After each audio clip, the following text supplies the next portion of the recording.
It wasn't an algorithm. You need to understand that first. The images and sounds you were shown, the cryptic numbers that appeared in your recommendations, that was a signal, a tuning fork resonating with something already inside of you.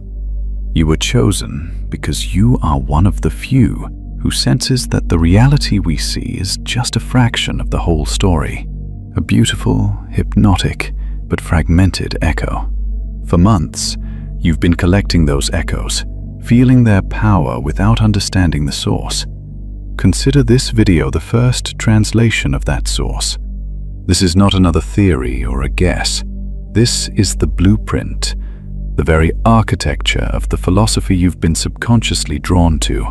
What you are about to see is the key that elevates you from a mere spectator of the mystery to an active participant in its unfolding. The puzzle pieces are in your hands. Now, let's begin to assemble them.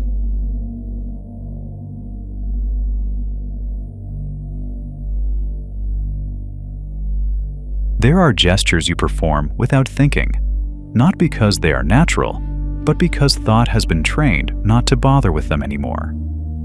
The hand scrolling across a phone screen, the leg moving rhythmically while you wait, the way you nod to signal agreement even when you're not really listening. Small daily choreographies, residues of an ancient necessity petrified into habit.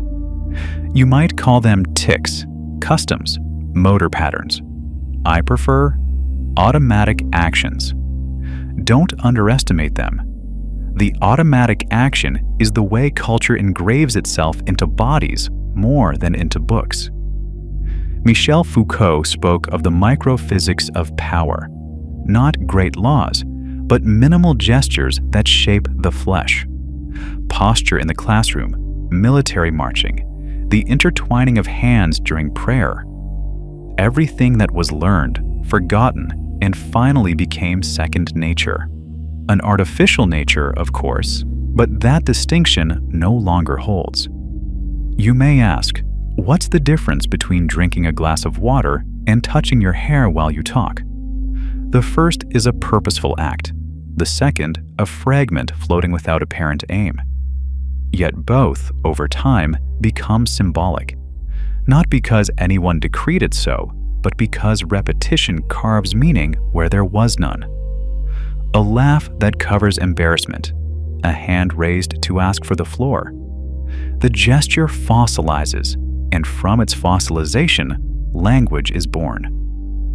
The encyclopedia I'm speaking of is not written on paper. It is inscribed in bodies, in nerve fibers, in the reactions of crowds moving like a wave. Think of a stadium terrace, thousands of individuals, each with their own story, but all it takes is a chant, an arm movement, and suddenly the multitude is a single creature. No one has given the order, yet all obey. Here the mystery emerges. The automatic becomes collective, and the collective becomes ritual. There are ethnology manuals that meticulously describe the rites of distant tribes as if they were exotic objects. But who studies the compulsive pressing of the refresh button on email? Who observes the reflex of the hand reaching for the pocket when an imaginary phone vibrates? This too is ritual. This too is cult. You may smile, but it is a slanted smile. You know well that behind repetition lies a darker truth. The ancients spoke of habitus. Aristotle linked it to virtue. Bourdieu turned it into a sociological category. And yet the same tension remains, an invisible deposit shaping action. You don't need to recall it every time. It is enough to let yourself be carried by it, like breathing that you do not command. Take a deep breath now. You weren't thinking of doing it, but you already did. Welcome to the living encyclopedia.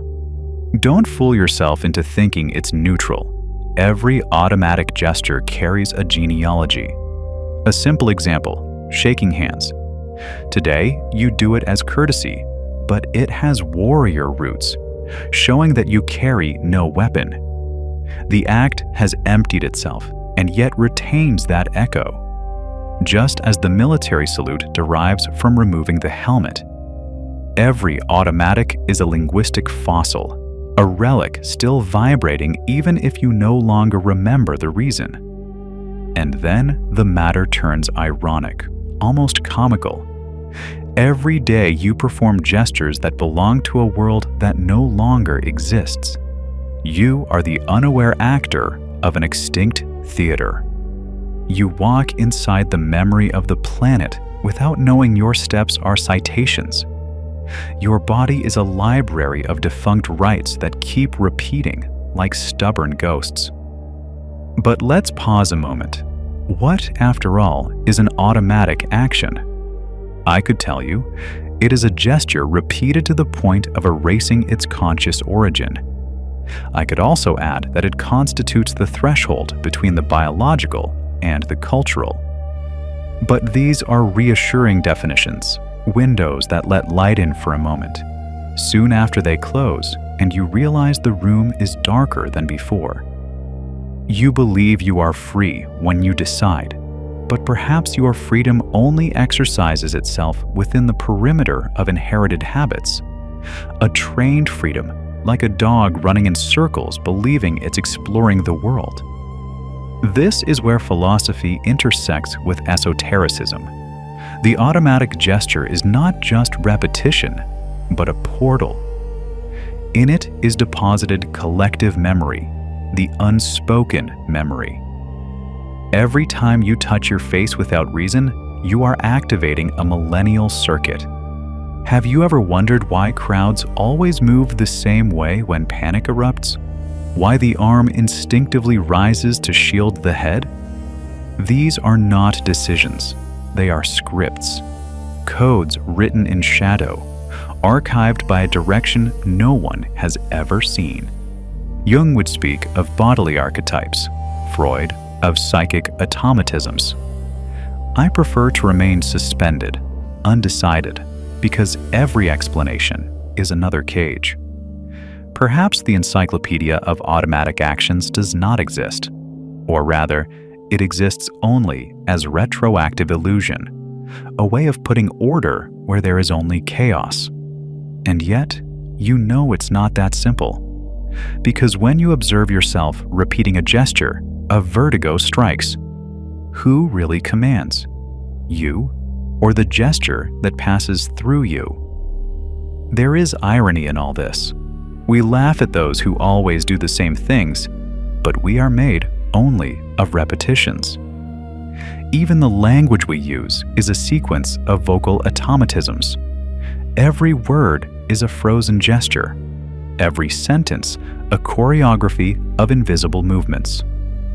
And we delude ourselves into inventing, when in reality, we only recombine the same old formulas. And yet, there is hope. Not in freeing ourselves from automatic actions, that would be like trying to stop breathing, but in learning to see them, observing the gesture as it happens, tracing its secret genealogy, smiling at its phantom side. This is where the encyclopedia becomes practice, not a book to consult, but a game to play. I'll leave you with a paradox. The automatic action is the point where you are farthest from yourself, but also where you are closest to the origin. In the gesture you do not control pulses collective memory, the imprint of the species, the code linking you to those you never met. You are less individual, but more human. And so perhaps it's better to stop judging and to start collecting. To annotate your automatisms as living fossils, as fragments of an encyclopedia no one will ever fully write, because its purpose is not to reveal, but to keep moving. Like the hand that already, while you read, is doing something you did not foresee. See you in the next episode.